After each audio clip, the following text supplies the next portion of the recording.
We plunge straight into the neon-soaked streets of Los Angeles. No wasted time on intros here.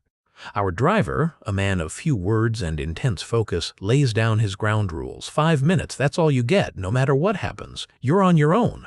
He's a getaway driver, stuntman, and a man with a cold demeanor. Cut to a car shop, a grimy, real place run by Shannon.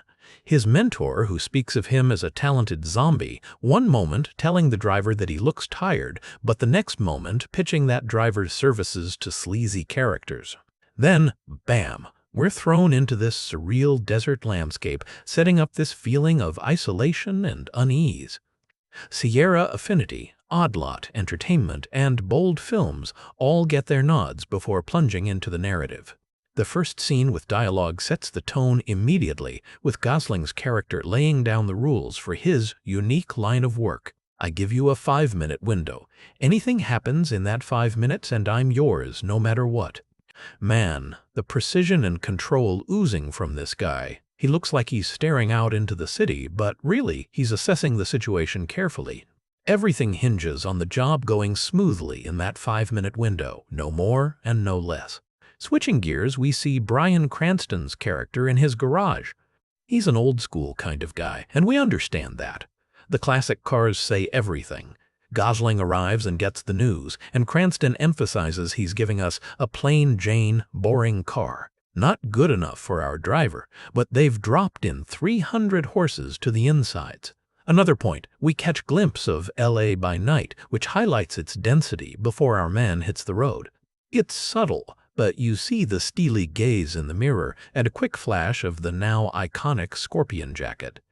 The mechanic comes in to greet him, looking tired even. In a nutshell, he's saying the driver is some new blood. Finally, after setting everything up, we get our first taste of the driver in action.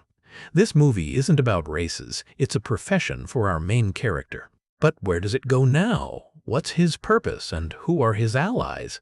This opening really sets up the questions we'll want answered by the end of the video. Let's keep following our man in the jacket. He drops her off, and we get this melancholy vibe. It's as if he's saying, "I'm leaving you now, but I'll be back for you." In this second part of the story, we catch a glimpse of the emotional core between these two characters. He's already made a promise, and he's about to keep it. Back at home, we see him at his desk, covered in car parts and tools. He's the type of guy to tinker and build as a hobby, and with his line of work, it makes sense. It's methodical work, just as the driver appears when we first meet him. He's so focused and serious, just like when he's behind the wheel. This scene could be looked at in many ways, a glimpse into his life, or the development and construction of his other identity. The phone rings, and then we get a sense that the husband is about to be released. That's a new problem because the driver is developing feelings for Irene, and so his purpose is clear: protect Irene and her son. He can't be the tough guy all the time or the tender boyfriend, but he can put all that aside for the promise to keep them safe. Next, we see Irene at what looks like her husband's welcome home party. The driver looks into the apartment, almost as though he doesn't belong there. It's about his identity, and it's something he may have to contend with for the rest of the film. And with that, the husband arrives, and in true Drive fashion, is a terrible person. But why? The scene ends, leaving us to ask, what did he do, and who are these people? The driver has a meeting with the husband at night, who asks about how Irene is doing. Before he gets too comfortable, our man lays down his own demand. I drive, and I get her. Classic hard-boiled line, but effective. The driver now has a target and a purpose, but to do that he needs some partners. After that little exchange, the husband gets violently killed.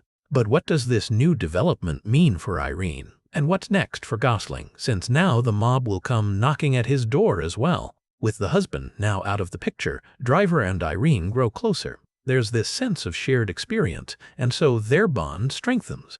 He's at her door late, and after this tension is settled and Gosling is allowed inside, it's this feeling of being wanted and of being someone's protector and then being accepted. But there's little time to celebrate. The next day at the racetrack, Roth offers driver a chance to run away with the money, far, far away. He says, take care of her and take care of yourself. But Gosling wants to find a way to be home, so he rejects the offer. He almost seems resigned, and it's as though he's saying, I need to do this. There's no other choice. It's my fate.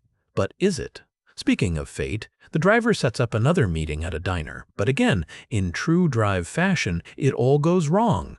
We get to see the ugliness and the chaos that lurks beneath the surface of all the neon lights. During this moment, the driver realizes he must kill everyone, and in so doing, will he finally be free? Before that violent exchange, the driver goes to Irene to discuss how to make things right for her and Benicio. Gosling is doing it out of love. It may not make sense or even be safe, but it's enough for him. Then comes this very important moment when Irene asks, "What do you do?" She's trying to understand our mysterious protagonist, but doesn't understand how to ask the right question. And then comes one of the most heart-wrenching and chilling scenes of the film. The driver accompanies Irene to what he thinks will be the drop-off of the money. But there's an elevator, a killer, and Gosling's promise to her comes true. The last scene comes with a parting of ways and what is sure to be the start of new life. Thanks for tuning in. Stay curious, stay awesome, and don't forget to hit that subscribe button for more amazing content.